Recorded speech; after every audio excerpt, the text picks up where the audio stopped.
నగర వీధులు ఎప్పుడూ రద్దీగా ఉంటాయి, కాని ఆమెకు అవి గతంలో కంటే ఖాళీగా అనిపించాయి. ఆ రోజు ఉదయాన్నే నిద్ర లేచింది, తను ఎవరో, ఎలా అక్కడికి చేరుకుందో గుర్తు లేకుండా పోయింది. ఆమె వద్ద ఉన్న ఏకైక విషయం ఏమిటంటే, ఆమె జేబులో ఫోన్ నంబర్ మరియు సారా అనే పేరు ఉన్న చిన్న నోటు మాత్రమే. ఆమె నంబర్కు కాల్ చేయడానికి ప్రయత్నించింది, కానీ అది నేరుగా వాయిస్మెయిల్కి వెళ్ళింది. ఏ ఇతర లీడ్స్ లేకుండా ఆమె నడక ప్రారంభించింది, ఏదో ఆమె జ్ఞాపకశక్తిని రేకెత్తిస్తుంది.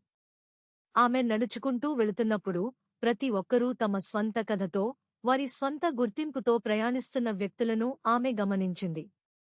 ఆమె ఒక దెయ్యంలా అనిపించింది, అదృశ్యమైనది మరియు మరచిపోయింది. ఆమె గంటల తరబడి నడిచింది. సిటీ లైట్లు ఆమెను కళ్లకు కట్టాయి, శబ్దం చెవిటిది. ఆమె తనను తాను కోల్పోతున్నట్లు, గుంపులో అదృశ్యమవుతున్నట్లు అనిపించింది. ఆమె ఎవరో తను ఎప్పటికీ కనుగొనలేనని గ్రహించినందున ఆమె ముఖంలో కన్నీళ్లు రావడం ప్రారంభించాయి. ఆమె ప్రేమించిన మరియు కోల్పోయిన వ్యక్తులందరి గురించి, ఆమె చేసిన జ్ఞాపకాల గురించి ఆలోచించింది. నొప్పి విపరీతంగా ఉంది, మరియు ఆమె ఒక బెంచ్ మీద కుప్పకూలింది, ఆపుకోలేక ఏడుస్తోంది.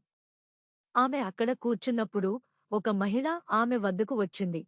ఆమె ముఖంలో ఆందోళన చెక్కబడి, "నువ్వు నా కుమార్తెవి.